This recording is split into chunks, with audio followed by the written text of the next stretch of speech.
Hi hello ನಮಸ್ತೆ ಸ್ನೇಹಿತರೆ, ನಿಮ್ಮ ಪಿ ಕೆ ಸೀರಿಯಲ್ ಅಪ್ಡೇಟ್ಗೆ ಸ್ವಾಗತ ಸುಸ್ವಾಗತ. ಸ್ನೇಹಿತರೆ, ದೃಷ್ಟಿಪಟ್ಟು ಧಾರಾವಾಹಿಯಲ್ಲಿ ಈಗಾಗಲೇ ಒಂದು ಪ್ರೊಮೋವನ್ನು ರಿಲೀಸ್ ಮಾಡಿದ್ದಾರೆ ಸ್ನೇಹಿತರೆ. ಆ ಪ್ರೊಮೋದಲ್ಲಿ ಹೇಳಿರುವಂತೆ ದೃಷ್ಟಿ ಮತ್ತು ಶರಾವತಿಯ ನಡುವಿನ ವಾಕ್ಸಮರ ಹೆಚ್ಚಾಗಿದ್ದು, ದೃಷ್ಟಿ ಶರಾವತಿಗೆ ಸರಿಯಾದ ತಿರುಗೇಟನ್ನೇ ನೀಡಿದ್ದಾಳೆ. ಏಕೆಂದರೆ ಸ್ನೇಹಿತರೆ, ಅಲ್ಲಿ ನೀರನ್ನು ಕೊಡುತ್ತಿರುವಂತಹ ದೃಷ್ಟಿಯನ್ನು ನೋಡಿದಂಥ ಶರಾವತಿ ಈಗಾಗಲೇ ದೃಷ್ಟಿಯ ಮೇಲೆ ಅವರ ವಕ್ರದೃಷ್ಟಿಯನ್ನು ಶರಾವತಿ ಬೀರಿದ್ದಾಳೆ ಎನ್ನಬಹುದು. ಏಕೆಂದರೆ ದೃಷ್ಟಿ ಆ ಜನರಿಗೆ ನೀರನ್ನು ಕೊಡುತ್ತಿದ್ದಾರೆ. ಶರಾವತಿ ಇದನ್ನು ನೋಡಿ, ಏನು ದೃಷ್ಟಿ, ಯಾವ ಥರ ಎಲ್ಲ ಕೊಡ್ತಿದ್ದೀಯ ನೀನು ಮನೆಗೆ ಬಂದಿರುವ ಹೆಣ್ಮಗಳು, ಅದರ ಜೊತೆಗೆ ಇದನ್ನು ಬಿಟ್ಟು ಕೊಡೋಕ್ಕಲ್ಲ ಇಲ್ಲಿಂದ ಬಂದಿರೋದು, ಇದನ್ನು ನಿಮ್ಮ ಅಪ್ಪನ ಮನೆಯಿಂದ ಕೊಡ್ತಿದ್ದೀಯಾ ಅಂತ ಕೇಳ್ತಾರೆ ಶರಾವತಿ.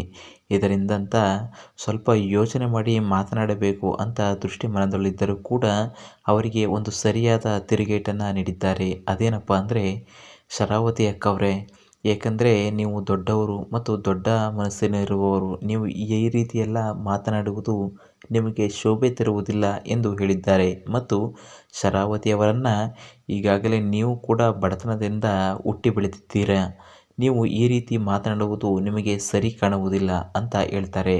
ಅದಕ್ಕೆ ಶರಾವತಿ ಹೇಳ್ತಾರೆ, ಹೌದಾ, ನನಗೆ ನೀನು ಬುದ್ಧಿ ಹೇಳಕ್ಕೆ ಬರ್ತೀಯಾ ಅಂದ್ಕೊಂಡು ತುಂಬ ಕೋಪದಲ್ಲಿರ್ತಾರೆ. ಆಗ ಏಕೆ ದೃಷ್ಟಿ ಏನು ಮಾಡ್ತಾಳೆ, ಅಲ್ಲಿರುವಂತಹ ವಾಟರ್ ಬಾಟಲ್ನ ನನ್ನ ಸಂಬಳದಲ್ಲಿ ನೀವು ಕಟ್ ಮಾಡಿಕೊಡಿ ಅಂತ ಹೇಳ್ಬಿಟ್ಟು ಅವರ ಮುಂದೆ ಇಟ್ಬಿಟ್ಟು ಹೋಗ್ತಾರೆ.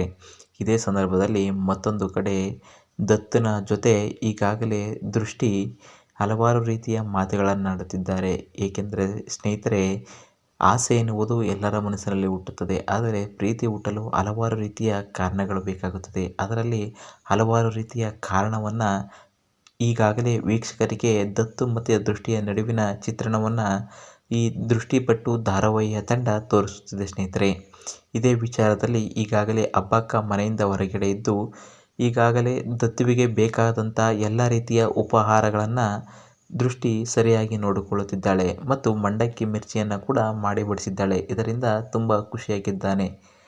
ಇಂತಹ ಸನ್ನಿವೇಶದಲ್ಲಿ ಮುಂದಿನ ದಿನಗಳಲ್ಲಿ ದೃಷ್ಟಿ ಮತ್ತು ದತ್ತಿನ ನಡುವಿನ ಪ್ರೀತಿ ಹೇಗೆಲ್ಲ ಹುಟ್ಟುತ್ತದೆ ಮತ್ತು ಶರಾವತಿ ಯಾವೆಲ್ಲ ರೀತಿಯಲ್ಲಿ ದೃಷ್ಟಿಯ ಮೇಲೆ ಈಗಾಗಲೇ ವಕ್ರದೃಷ್ಟಿಯನ್ನು ಬೀರಿರುವಂತಹ ಶರಾವತಿ ಯಾವೆಲ್ಲ ರೀತಿಯ ಸೇಡುಗಳನ್ನು ತೀರಿಸಿಕೊಳ್ಳುತ್ತಾಳೆ ಎಂಬುದನ್ನು ಮುಂದಿನ ಕುತೂಹಲ ಸಂಚಿಕೆಯಲ್ಲಿ ನಾವು ನಿಮಗೆ ತಿಳಿಸಿಕೊಡುವ ಒಂದು ಸಣ್ಣ ಪ್ರಯತ್ನವನ್ನು ಮಾಡ್ತೀವಿ ಸ್ನೇಹಿತರೆ.